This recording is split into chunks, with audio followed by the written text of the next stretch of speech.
اعوذ باللہ من الشیطان الرجیم بسم اللہ الرحمن الرحیم ربی یسر ولا تعسر وتمم بالخیر۔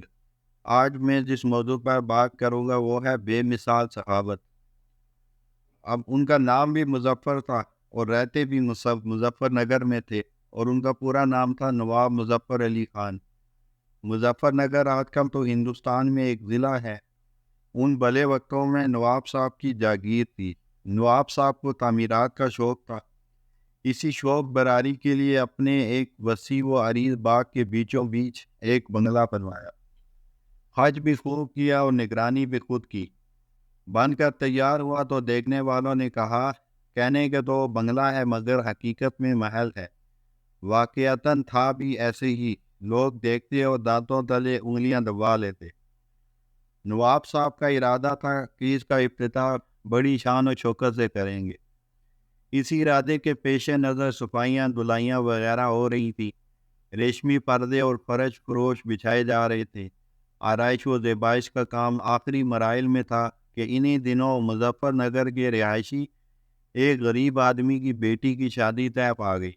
لڑکے والوں نے کہا، ہم بارات میں 100 آدمی لائیں گے۔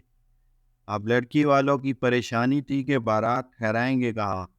اس زمانے میں میرج ہال تو تھے نہیں۔ غریب باپ اسی سوچ اور فکر میں غلطہ تھا کہ ایک خیرخواہ سیانے نے کہا، بارات ٹھہرانے کی جگہ تو میں بتا دیتا ہوں، لیکن اگر… اب غریب باپ نے حیران اور سوالیہ نگاہوں سے اپنے خیرخواہ کو دیکھا اور پوچھا، لیکن اگر کیا؟ اگر تمہاری قسمت اچھی ہو اور نواب مظفر خان مان جائیں۔ کیا مطلب؟ مطلب یہ کہ نواب صاحب نے جو نیا بنگلہ بنوایا ہے وہ بالکل خالی ہے۔ انہوں نے ابھی اس میں رہائش تو اختیار نہیں کی۔ 1-2 دن تمہاری بیٹی کی بارات ٹھہر جائے تو کوئی مسئلہ نہیں۔ صفائیاں وغیرہ تو ویسے بھی ابھی ہو رہی ہیں۔ نواب صاحب رحم دل اور غریب پرور آدمی تھے۔ لڑکی کا باپ نواب صاحب کی خدمت میں حاضر ہوا اور بڑی لجاجت سے اپنی حاجت پیش کر دی۔ بنگلے میں دے دوں گا مگر ایک شرط ہے۔ نواب صاحب نے منہ پکا کر کے کہا، سرکار میں غریب مسکین آپ کی شرط کیا پوری کر سکتا ہوں؟ ویسے جو حکم دیں گے پورا کروں گا۔ کنیم باشکوف کنیموں نے ہاتھ جوڑ کر کہا۔